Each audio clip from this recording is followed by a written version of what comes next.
My name is Antonia and welcome to the presentation of my maturity question. Today we are going to examine in what way feminist linguistics have introduced a language change or even a new linguistic turn. To begin with, I'm going to make you familiar with some basic assumptions. The origins of feminist linguistics date back to the feminist movement of the 1960s and 1970s in the United States. In my presentation, I'm going to focus exclusively on Anglo-American feminist theories. In its early phase, feminist linguistics was highly politicized. It was strongly influenced by the goals of the feminist movement, and its primary concern was the documentation of sexist language use, or more precisely, language used to discriminate against women, and making people aware of this so it could be remedied. Since the 1970s, the efforts to eliminate sexism from English, though having met with resistance, have been more successful than most attempts at reform. The immediate goal of feminist language politics are to find therapies for patriarchal language in order to make women visible in language. In the following, I'm going to present you some of the therapies which have been suggested by feminist linguists.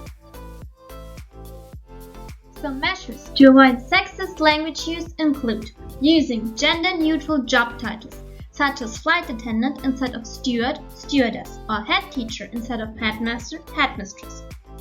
Job titles ending in man, such as chairman or congressman, can be substituted by neutral terms like person, for example, chairperson or congressperson.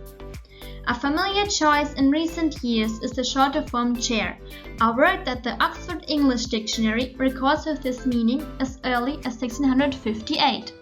No adding of lady or woman to describe jobs done by women, for example, lady doctor or woman doctor, because such expressions support stereotypical views of sex roles associated with a great number of occupations and professions. Actually, it is a good example of how this therapy has been successful because nowadays, lady doctor sounds really odd to us and nobody uses it.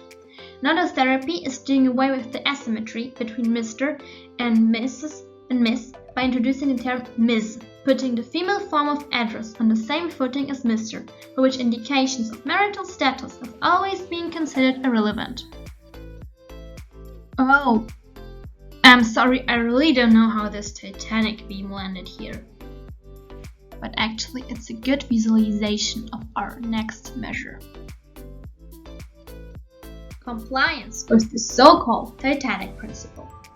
Women and children first, ladies first, dear ladies and gentlemen. In listings, feminine forms or forms with female reference are to precede masculine forms or forms with male reference.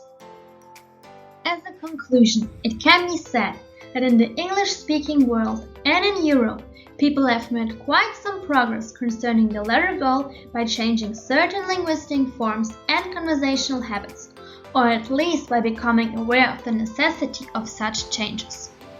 Here's the bibliography I used in my presentation. And last but not least, thank you for your attention.